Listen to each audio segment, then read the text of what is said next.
Permettez-moi collectivement de vous remercier, puisque opposition comme majorité, pour la plupart, vous avez, évidemment après, en point de quelques critiques ça et là, mais enfin, vous avez souligné la réalité des efforts qui sont faits sur cette matière. D'abord, je voudrais évidemment remercier Madame Fouché en la rassurant.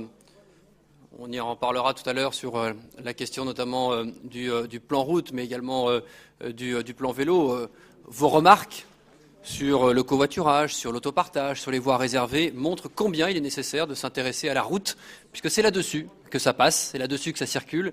Et comme on l'a déjà dit, mais j'y reviendrai, ce n'est pas la route qui pollue, mais c'est ce que l'on met dessus. Donc nous sommes évidemment engagés dans cette transition, pour le coup écologique, qui passera également avec des véhicules plus propres et mieux gérés par la route. Remercier évidemment Bernard Gauduchot pour son soutien, son travail à la tête de la commission des transports à nos côtés et merci pour le coup de ces mots à l'endroit de la présidente, car le sujet passe Navigo, qui a évidemment défrayé un petit peu la chronique, aura été un énorme sujet sur lequel, je crois, la solution qui a été trouvée, pour le coup un tout petit peu transpartisane quand même, pardon de le rappeler, est plutôt la preuve que l'on est capable de s'entendre. Merci également à Claude Baudin pour avoir rappelé, évidemment ça me permet d'introduire ma réponse sur les discours de notre opposition, d'avoir rappelé le bilan. C'est important le bilan. Alors évidemment, moi c'est pas ma culture de taper toujours matin, midi et soir sur ceux qui étaient là avant. Enfin, on parle de transport, on parle de mode lourd, on parle d'enjeux sur lesquels les investissements sont de nature à avoir des résultats sur des échéances de 5, 10, 15 ou 20 ans. Et donc, par conséquent, si, et pour le coup je le concède, la situation dans les transports publics continue de se dégrader par manque d'investissement depuis des années, je ne suis pas certain que ce bilan puisse nous revenir à nous. Et je voudrais appeler quand même certains membres de l'opposition, dans la plupart de leurs déclarations, à faire preuve un tout petit peu de modestie en la matière.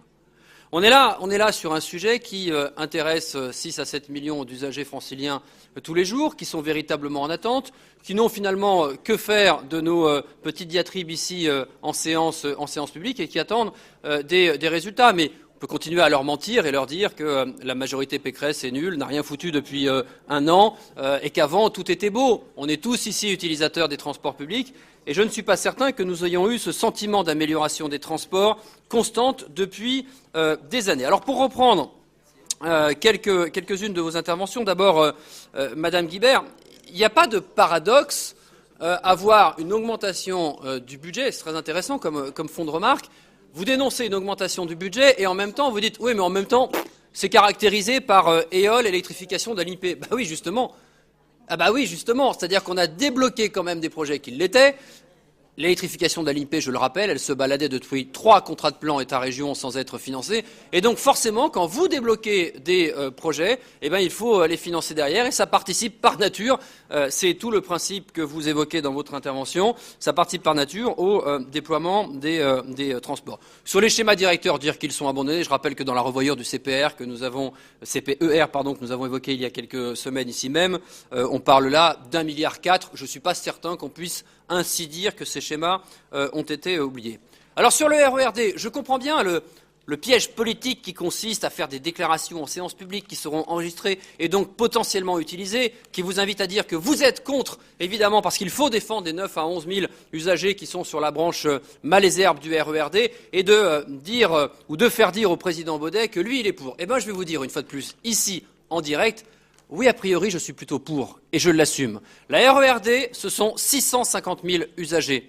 Nous sommes ici, vous comme moi d'ailleurs, après ça dépend de la façon dont on aime faire la politique et la façon dont on regarde la chose publique, nous sommes là pour traiter de l'intérêt général de la ligne. Or, sur la RERD, se limiter sur une rénovation une restructuration du plan de transport de l'AD en disant tout simplement qu'on coupe à Corbeil ou à Juvisy sans s'accompagner automatiquement de l'ensemble des mesures compensatoires que nous avons demandées à la SNCF, c'est juste une petite partie de mensonge. Donc si vous voulez résumer ce débat politique et pouvoir en faire des tracts, vous pouvez dire que vous êtes contre et vous pouvez dire que je suis pour. Je l'assume évidemment pleinement. Je le dis d'autant plus facilement d'ailleurs que sur tous ces sujets-là, on peut débattre les uns et les autres à l'infini sur la réalité du bilan que nous aurons les uns et les autres dans 2 semaines, dans 6 mois, dans 1 an, dans 2 ans.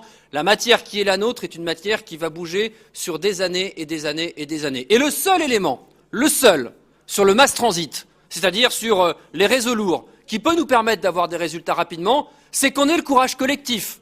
Alors l'usager, évidemment, les élus de tous les territoires et de toutes les tendances, à regarder la réalité de nos plans de transport pour des lignes. Vous citez le RER, qui a été structuré à une époque où il y avait 350 000 usagers jour, qui en a 650 000 aujourd'hui et qui en aura 950 000 en 2030. Il suffit juste de ne pas être très très bon en maths pour comprendre que ça ne marche pas. Et donc si on n'est pas capable, collectivement, plan de transport, pas plan de transport, d'analyser comment on peut améliorer la robustesse et la performance de nos RER, tout le reste, disons-le très clairement, c'est annoncer à nos usagers des transports lourds qu'ils auront peut-être des améliorations un jour en 2030. Je finis pour Madame Guibert sur la question du schéma d'accessibilité. Alors là-dessus, par pitié, pas de leçon. Pas de leçon. Nous avons voté l'année dernière, au budget initial, 20 millions d'euros d'investissement. Nous sommes revenus 2 fois devant vous pour basculer de 20 millions d'euros à 64 millions à la fin, ce qui n'avait jamais été dépensé sur cette question à la région en 1 an. Jamais, c'est juste 3 fois et demi plus que ce qui était fait habituellement. Ça nous a même permis, on en a discuté en commission des transports, de terminer de façon accélérée cette convention qui, en plus, rend le suivi pour la région de ces travaux d'accessibilité faits par d'autres opérateurs parfaitement illisible et donc d'engager la renégociation autour d'une nouvelle convention. C'est le travail auquel nous nous sommes attelés. Nous repartons donc sur la base habituelle de financement de ce schéma directeur de 20 millions. Mais osez dire, alors même que nous concluons un budget en l'ayant multiplié par 3,5, que ce sujet ne nous intéresse pas, là, pour le coup, très clairement, ça relève tout simplement du mensonge. Monsieur Guillaume Bataille, dire que, cher Fabien, que rien ne vient, pardon, mais quand on sort d'une négociation du CPER telle que celle que nous venons de vivre, qui a permis quand même de clarifier un tout petit peu ce à quoi pouvait servir un CPER, quels sont les projets dedans qui participent d'un affichage politique, quels sont les projets qui sont réellement financés, quels sont les projets qui sont opérationnels et potentiellement réellement finançables dans la durée du CPER. Petite discussion qui a quand même duré 9 mois, je ne suis pas certain qu'on puisse dire qu'on n'ait rien vu venir. Nous sommes dans une phase évidemment de bilan, nous sommes dans une phase d'accélération, nous sommes dans une phase, et vous êtes bien nombreux, vous y compris à le savoir, où je reçois tous les territoires d'Île-de-France auxquels on a fait tout un tas de promesses sur des projets irréalistes, irréalisables et infinançables pour essayer de voir de quelle façon on répond à la demande de transport public sur les territoires avec un tout petit peu de cohérence et de capacité à financer. Cher Jonathan Kienzlen, je ne reviens pas forcément sur l'aspect du bilan, puisque je l'ai déjà évoqué encore une fois sur ce sujet-là. On peut évidemment traiter notre bilan au bout d'1 an de mandat sur cette matière si complexe, mais enfin, puisque vous nous demandez systématiquement, puisque nous serions dorénavant majoritaires et que donc nous devons gouverner sans regarder dans le rétroviseur, d'oublier vos 17 ans de bilan, si à chaque fois vous rappelez le bilan que vous considérez comme maigre, alors que nous avons fait des accélérations qui sont juste historiques à l'échelle de cette collectivité, historiques à l'échelle du conseil d'administration et du budget du syndicat des transports d'Île-de-France, ne vous étonnez pas systématiquement que sur cette matière, encore une fois, qui s'étale sur les années, nous ayons derrière la nécessité de rappeler le bilan qui a été le vôtre sur 17 ans. Vous faites appel au programme de François Fillon sur la question du versement transport. Si on était complètement honnête quand on fait ce genre de saillie, on essaye d'expliquer en face quelles sont les solutions que dans ce même programme, il propose justement pour financer de façon durable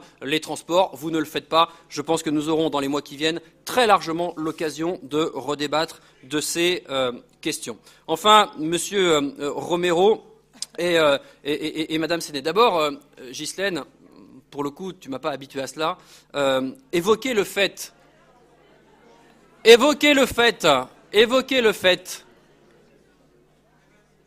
que nous ne financerions plus le PDUIF, alors même que c'est vous à la majorité, qui avait commencé à transférer l'ensemble des financements du PDUIF vers le syndicat des transports d'Île-de-France et que nous n'avons en la matière qu'assurer la continuité, alors même que nous venons de faire le bilan de la première partie du PDUIF pour justement pouvoir, avec les territoires à travers des plans de déplacement locaux, le relancer, je trouve que c'est quand même plutôt mal senti. Enfin, monsieur Romero, et ça répondra en partie, et ça tu es là, je te vois. Ça répondra en partie à la position de votre groupe, mais je l'ai entendu, je crois, dans les groupes Front de gauche et écologistes. C'est cette fameuse place de la voiture et de la route qui serait mise dans notre budget. Et alors, qui rendrait notre budget, mais alors, totalement incohérent, totalement infondé en cette journée de pic de pollution. Je ne reviens pas sur le fait que les voitures peuvent potentiellement être un petit peu plus propres. C'est d'ailleurs la raison pour laquelle il y a maintenant des vignettes qui vont d'une vignette verte à une vignette 5 et qui montrent bien qu'il y a à l'intérieur des voitures qui sont propres et des voitures qui ne le sont pas. Mais allez, soyons simples et courts. Juste 4 chiffres que je vous demande de bien vouloir enregistrer. Dans le cadre du CPER, les crédits prévus par la région sur les routes, ce sont 307 millions d'euros, soit 9%. Les crédits région sur les autres modes de transport, 3 148 millions, c'est-à-dire 91%. Sur le budget de la région qui est le nôtre et qui nous intéresse aujourd'hui, les crédits routes, 34,5 millions d'euros, c'est-à-dire 5% du budget. Les autres transports, 703,5 millions, soit 95% du budget. Donc arrêtons de faire de la démagogie. Cette matière est trop sérieuse pour qu'on s'arrête à cela. C'est la même chose d'ailleurs pour celles et ceux qui agitent la baisse sur la logistique à seulement 500 000 euros en 2017, alors même que vous avez tenu les comptes ici, que vous savez que toute la question du fret et de la logistique est ventilée sur trois lignes budgétaires, que ces 3 lignes budgétaires cumulées étaient à 7,5 millions l'an passé et qu'elle est à 24,5 millions cette année. C'est ça la réalité des chiffres. Ce budget est transparent et je le redis évidemment avec force, nous sommes très fiers.